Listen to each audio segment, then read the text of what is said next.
Genesis is an origin story, a new start.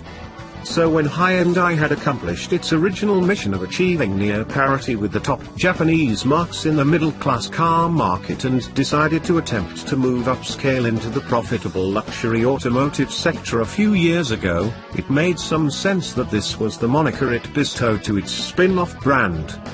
Genesis is the beginning, where everything sprung from, says Manfred Fitzgerald, the global brand chief. That's where the light is, and that's where we see ourselves. But now that Genesis has turned to germination, a pair of production sedans have been launched, the G80 and G90 Luxor barges. A smaller, 3 Series fighting sedan, the G70, was previewed as a concept in last year's New York Auto Show. And now, last week in New York, the brand showed something in the all-important crossover category, the GV80. Powered by a hydrogen fuel cell, it's a look ahead at what Genesis SUV line could be like, though the fuel cell element faces hurdles.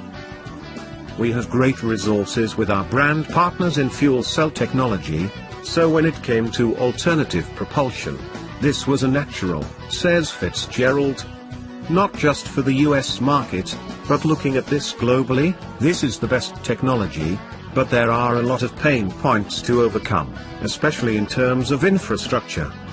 Genesis has promised us a handful more cars by 2020, including a coupe and another crossover. Expansion into additional vehicle realms ought to help flesh things out a bit. Though the brand can't really flesh things out any less.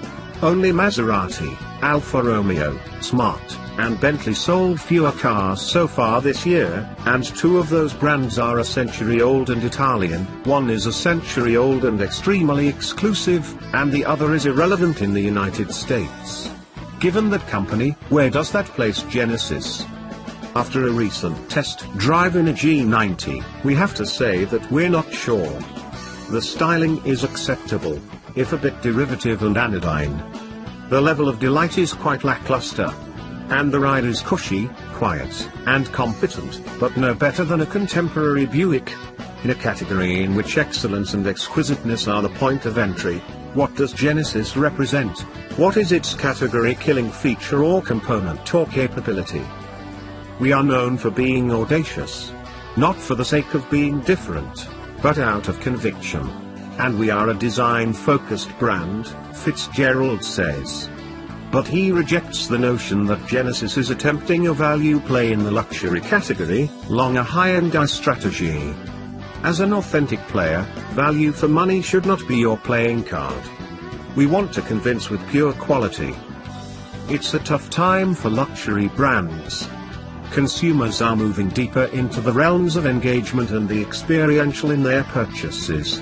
They want to be made to feel special, and it's increasingly difficult for hard commercial goods to accomplish this.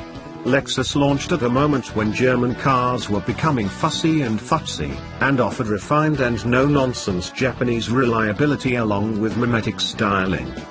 Genesis launched when the Teutonic triumvirate of Audi, Benz, and BMW seemed unassailable. But perhaps America is just an incremental market for the brand and it is more focused on Asia and the Middle East. In 2016, it sold only 8% of its cars here, and the US is the second largest luxury car market in the world. The US is important to us, but it's something that will grow organically.